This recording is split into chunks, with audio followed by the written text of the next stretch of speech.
Italian war crimes have been associated mainly with Fascist Italy in the Second Italo-Ethiopian War and World War II. Pacification of Libya. In 1923, Mussolini embarked upon a campaign to consolidate control over the Italian territory of Libya, and Italian forces began occupying large areas of Libya, to allow for rapid settlement by Italian colonists. They were met with resistance from the Senussi led by Omar Mukhtar. Civilians suspected of collaboration with the Senussi were executed in large numbers. Refugees from the fighting were subject to bombing and strafing by Italian aircraft. In 1930, in northern Cyrenaica 100,000 Bedouins were expelled and their land given to Italian settlers, which has been called an act of ethnic cleansing. The Bedouins were forced to march across the desert into concentration camps. Starvation and other poor conditions in the camps were rampant, and the internees were used for forced labor,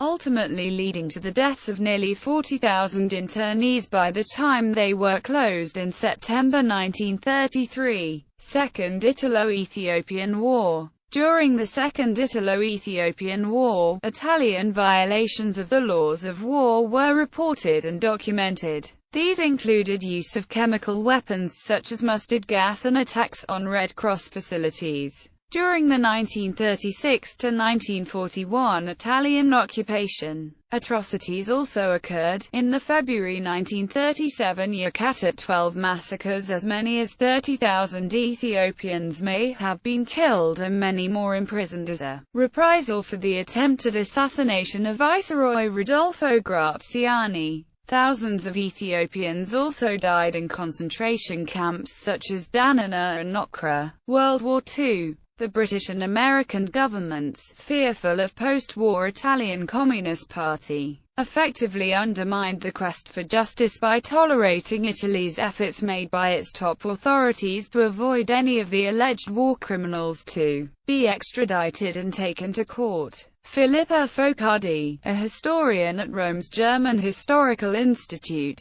has discovered archived documents showing how Italian civil servants were told to avoid extraditions. A typical instruction was issued by the Italian Prime Minister, Alcide de Gasperi, reading, "Try to gain time, avoid answering requests." The denial of Italian war crimes was backed up by the Italian state, academe, and media, reinventing Italy as only a victim of the German Nazism and the post-war Foibe killings. A number of suspects, known to be on the list of Italian war criminals that Yugoslavia, Greece and Ethiopia requested an extradition of, at the end of the World War II never saw anything like Nuremberg trial, because the British government with the beginning of the Cold War saw in Pietro Badoglio, who was also on the list, a guarantee of an anti-communist post-war Italy. Documents found in British archives by the British historian Effie Pedaliu and in Italian archives by the Italian historian Davide Conti,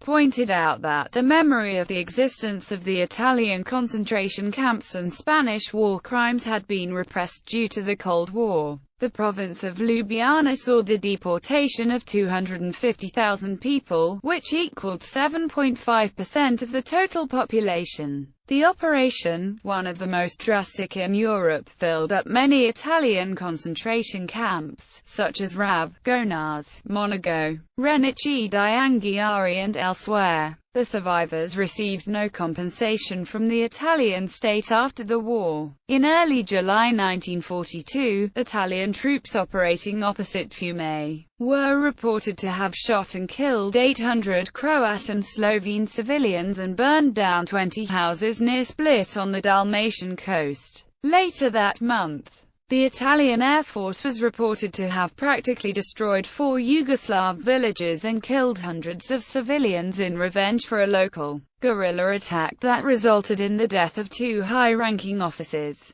In the second week of August 1942, Italian troops were reported to have burned down 6 Croatian villages and shot dead more than 200 civilians in retaliation for guerrilla attacks. During September 1942, the Italian army was reported to have destroyed 100 villages in Slovenia and killed 7,000 villagers in reprisal against local guerrilla attacks. A similar phenomenon took place in Greece in the immediate post-war years. The Italian occupation of Greece was often brutal, resulting in reprisals such as the Dominicone massacre. After 2 Italian filmmakers were jailed in the 1950s for depicting the Italian invasion of Greece and the subsequent occupation as a soft war, the Italian public and media were forced into the repression of collective memory, which led to historical amnesia and eventually to historical revisionism. The repression of memory led to historical revisionism in Italy, and in 2003 the Italian media published Silvio Berlusconi's statement that Benito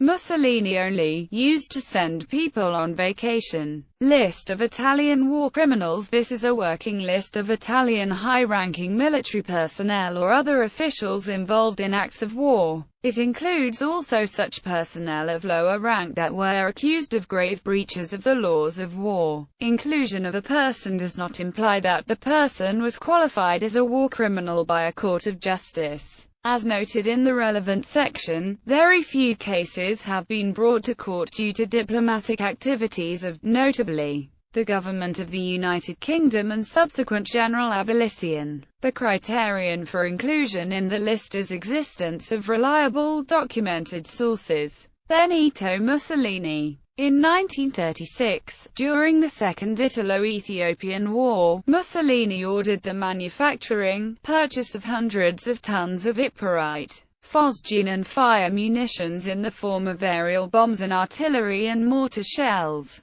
Pietro Badoglio. In 1936, during the Second Italo-Ethiopian War, Badoglio approved, as Commander-in-Chief of the Italian Army, the use of poisonous gas against enemy troops. Rodolfo Graziani. In 1950, a military tribunal sentenced Graziani to prison for a term of 19 years as punishment for his collaboration with the Nazis, when he was Minister of Defense of the Italian Social Republic. Mario Rotte. In 1941 to 1943, during the 22-month existence of the province of Ljubljana, Rotte ordered the deportation of 25,000 people, which equaled 7.5% of the total population. The operation, one of the most drastic in Europe, filled up Italian concentration camps on the island of Rab, Imbonas, Monaco, Renici d'Anghiari, Chiesa Nuova and elsewhere. The survivors received no compensation from the Italian state after the war. He had, as the commander of the Second Italian Army in province of Ljubljana, ordered besides internments also summary executions, hostage-taking, and burning of houses and villages, for which after the war the Yugoslav government sought unsuccessfully to have him extradited for war crimes. He was quoted as saying, non dent per dent, ma testa per dent, while Robotti was quoted as saying, non siam as abbastanza, in 1942. On the 1st of March 1942, he circulated a pamphlet entitled 3C among his commanders that spelled out military reform and draconian measures to intimidate the Slav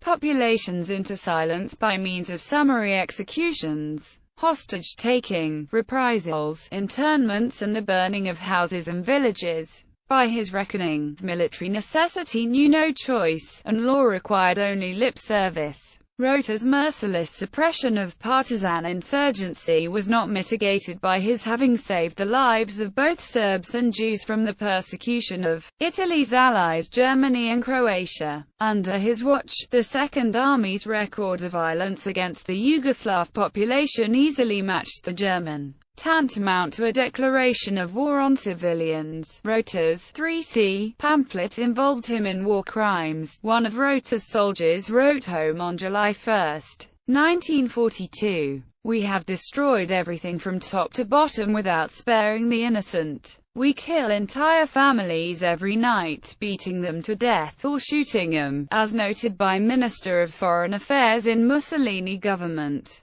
Galeazzo Ciano, when describing a meeting with Secretary-General of the Fascist Party who wanted Italian army to kill all the Slovenes. I took the liberty of saying they totaled 1 million. It doesn't matter, he replied firmly, we should model ourselves upon Ascari and wipe them out. Mario Robotti, commander of the Italian 11th Division in Slovenia and Croatia, issued an order in line with a directive received from Mussolini in June 1942. I would not be opposed to all Slovenes being imprisoned and replaced by Italians. In other words, we should take steps to ensure that political and ethnic frontiers coincide, which qualifies as ethnic cleansing policy. Nicola Bellomo was an Italian general who was tried and found guilty for killing a British prisoner of war and wounding another in 1941. He was one of the few Italians to be executed for war crimes by the Allies, and the only one executed by a British-controlled court. Pietro Caruso was chief of the fascist police in Rome while it was occupied by the Germans. He helped organize the Ardeatino massacre in March 1944. After Rome was liberated by the Allies, he was tried that September and subsequently executed by the co-belligerent Italian government.